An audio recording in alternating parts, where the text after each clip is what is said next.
Okay, hello students. This audio is more on equivalent fractions. तो equivalent fractions जैसे हम जानते हैं कि दो या ज्यादा fractions को जब हम compare करते हैं और हम ये बताएं कि वो equivalent है कि नहीं, तब होती है जब उनका value equal होती है लेकिन उनके numerator और denominator अलग होते हैं।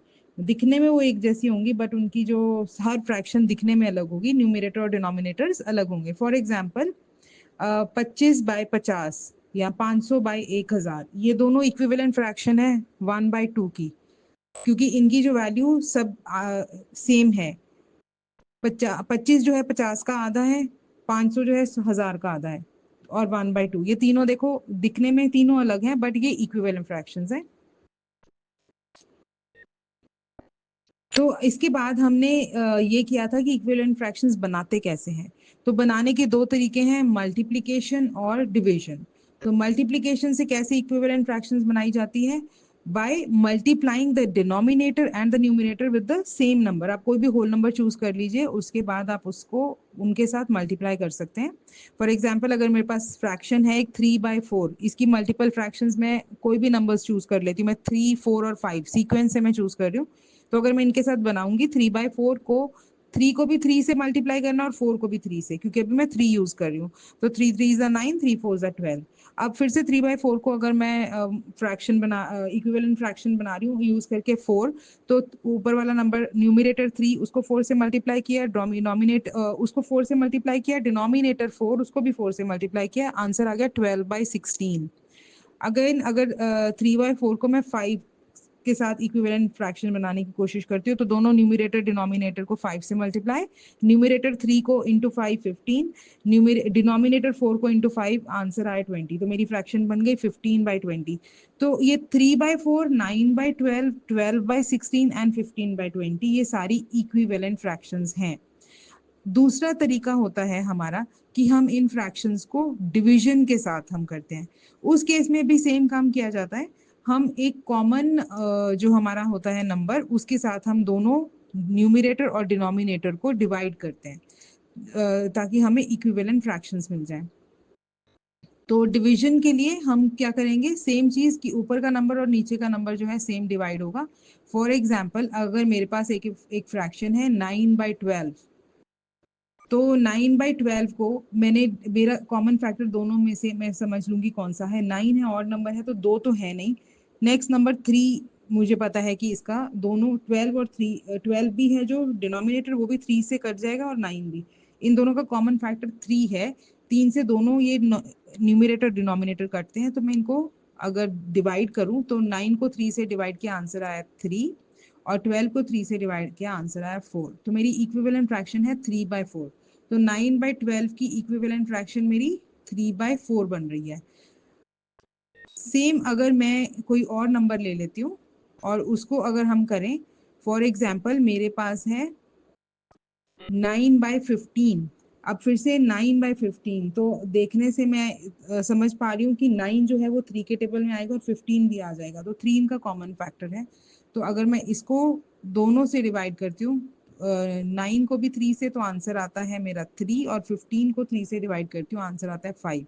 तो मेरी ये फ्रैक्शन जो है, दिस इज 3/5। इसकी जो इक्विवेलेंट फ्रैक्शन है किसकी, 9/15 की। एक और नंबर ले लेते हैं 12/20। अब ये जो नंबर है 12/20, दोनों नंबर इवन है, तो 2 से तो ये होंगे ही होंगे। देखते हैं कितनी इक्विवेलेंट फ्रैक्शंस बन सकती हैं। तो पहले मैं 2 से करती हूँ। 2 से अगर 12 को डिवाइड करती हूँ 6, और 20 को डिवाइड करती हूँ जो डिनोमिनेटर है, तो आता है 10। तो मेरी फर्स्ट फ्रैक्शन बन के आई 6/10। तो 3/5 की, सॉरी 12/20 की फर्स्ट जो मेरी फ्रैक्शन है equivalent, that is, sorry that is 6/10, है ना। तो 6/10 हो गई। अब इसको देख लेते हैं कि ये फिर से भी किसी नंबर से डिवाइड हो सकते हैं, 3 या 2 से। 3 से तो नहीं हो सकते क्योंकि 20 डिनोमिनेटर में, वो 3 से नहीं होगा। तो 2 से ही हम चेक करते हैं पहले। अगेन इसको डिवाइड करते हैं, 6 को 2 से डिवाइड किया, आंसर आया 3, और 10 को 2 से डिवाइड किया, आंसर आया 5। तो मेरी 3 इक्विवेलेंट फ्रैक्शंस मेरे पास आ गई हैं। मेरे को मिली थी 12/20, उसको मैंने एक बार 2 से डिवाइड किया तो मुझे मिल गया 6/10, दोबारा से फिर से 2 से डिवाइड किया तो मेरे को आ गई 3/5। तो ये है मेरी 3 इक्विवेलेंट फ्रैक्शंस बाय डिवीजन। ये याद रखें कि डिवीजन से इक्विवेलेंट फ्रैक्शंस जब बनेंगी तो हमेशा छोटी होती जाएंगी, वो स्मॉल उसकी वैल्यू नंबर जो है डिनोमिनेटर और न्यूमरेटर का जो है नंबर वो छोटा होता जाएगा और लिमिटेड होंगी, क्योंकि वही फ्रैक्शंस बन पाएंगी जिससे कि हमारे नंबर को भाग किया जा सकता है। फॉर एग्जाम्पल अभी मैंने 9/15 अगर आपको एक एग्जाम्पल दिया है, तो 9 और 15 जो है मैं सिर्फ 3 से ही इसको डिवाइड कर सकती हूँ। 9 से सब छोटे ही नंबर जाएंगे, लेकिन ना तो मैं इस 9/15 को 7 से 8 से डिवाइड कर सकती हूँ, क्योंकि इनका 8 कॉमन फैक्टर नहीं है। ना ही मैं 7 से कर सकती हूँ, ना ही मैं 6 से कर सकती हूँ, ना ही ये 5 से हो रहे हैं, ना ही ये 4 से हो रहा है, 3 से हो रहा है सिर्फ, तो 2 से भी नहीं होगा। तो इसका सिर्फ एक ही इसकी फैक्टर बन पा रही है, जो है फ्रैक्शन बन पा रही है इक्विवेलेंट, वो है 3/5। 9 से छोटी ही रहेगी, पर यहाँ केस है कि सिर्फ एक बन पा रही है, ये नहीं कि ज्यादा। लेकिन जैसे मैंने दूसरा एग्जांपल लिया 12/20, उस केस में क्या हुआ कि मैं 2 फ्रैक्शंस बना पाई उसकी इक्विवेलेंट। 12/20 था, 11 से ये नंबर नहीं गया, इससे छोटी जाएंगी, 11 से ये नहीं जा रहा था, 10 से नहीं जा रहा था, 9 से नहीं जा रहा, 8 से नहीं जा रहा, 7 से नहीं जा रहा, 6 से नहीं जा रहा।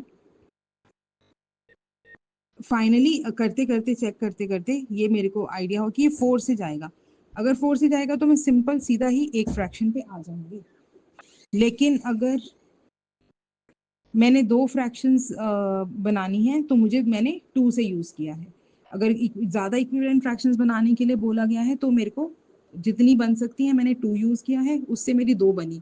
लेकिन अगर मेरे को बोला गया कि इक्विवेलेंट फ्रैक्शन बनाओ, एक ही बनानी है, तो 12/20 मैं देखूं अगर तो 4 से ही जा रहा है, तो मैं सिंपल 4 से ही 12 को डिवाइड करूंगी, 4 से ही 20 को डिवाइड करूंगी, and I will make an equivalent fraction.